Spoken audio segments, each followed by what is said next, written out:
Myers-Briggs has identified ISTJ, the duty fulfiller, as your personality type. ISTJs are serious, methodical, analytical, and hardworking people.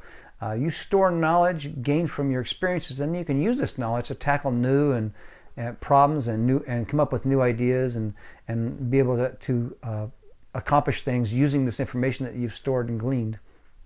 And you work a problem to its identified conclusion, so you understand what it means to work toward an outcome, and as long as you have those outcomes defined, you work really well toward it.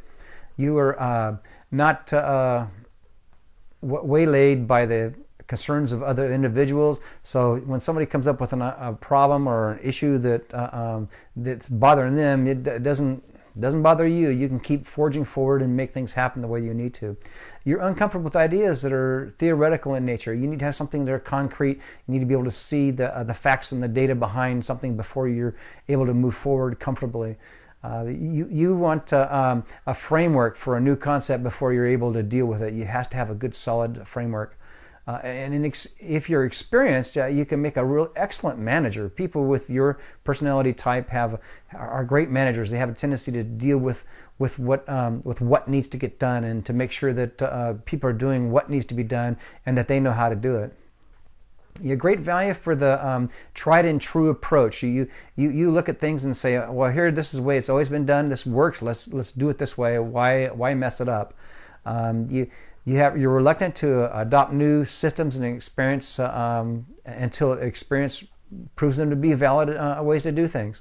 You internalize and value rules and structure of the society in which you live. So you look at life and say, well, as long as there's something that works there, and as long as there's a structure in society, I'm going to follow it. I'm going to be comfortable with it. You value honesty and integrity and seek to live with those ideals. You'll look at things that you hold as highly valuable, these values and your belief systems, and you can live by those, and you have them set in your mind. And you have this stick-to-it attitude, wanting to go through and bull your way through and make sure that things get done. And you're not afraid of hard work.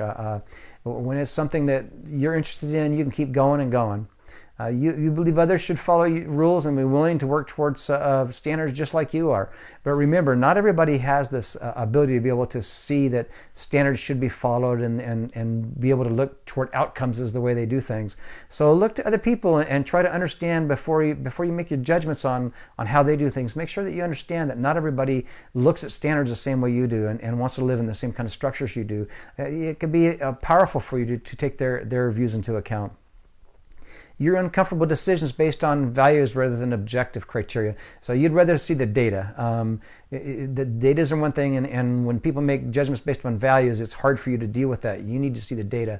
Just remember that the judgments based upon values are just as valid as things based on data, because many times we don't have all the data.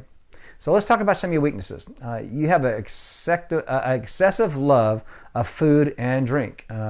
That's something that seems to come with the territory. You have a lack of interest in other people or in relating to them. Occasional inappropriate emotional displays come out of you for no seemingly good reason. You're generally selfish and look after yourself instead of others. You have a tendency to be that way. You judge others' opinions and perspectives before understanding them. You judge others rather than yourself. You look at external ideas and people with the primary purpose of finding fault. This can be really frustrating for people that are around you, because they might believe, and probably sometimes rightly so, that you're always looking for what's wrong instead of seeing the good side of things. Remember, when you look for what's wrong, you're going to find it. When you look for what's good, you're going to find it also.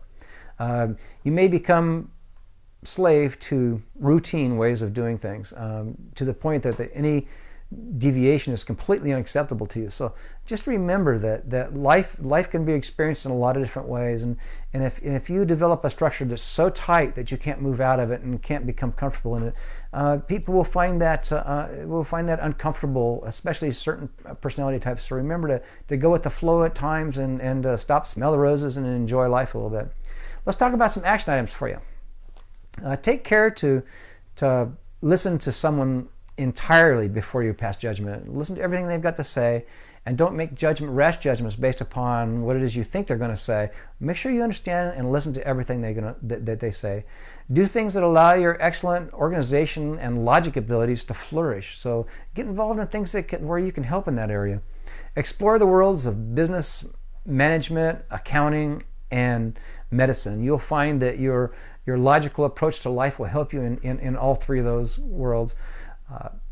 Strive to use your judgment against your internal store of knowledge rather than by means of disregarding other people's ideas.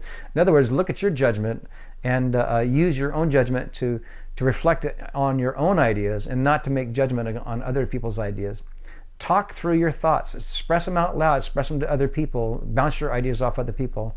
And then step through your vast amount of information in order to put things into perspective. So when you need to put things into perspective, understand how they work, go through them in your mind and put them, rank them in understand them. Quench your desire to control others. Don't try to control other people. Allow people to be their own, to control themselves and stay out of other people's business, so to speak.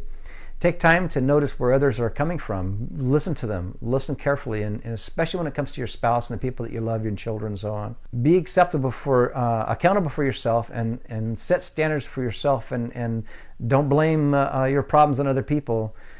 Judge yourself at least as harshly as you judge others, and expect the best, and the best will tend to come about. When it's necessary, take a risk to initiate some change. So you can be very powerful in this way because you have a lot of data. Take time, assess the situation, and then take a risk and take a risk of initiation change in the way of doing things. So this is your personality of ISTJ, the duty fulfiller.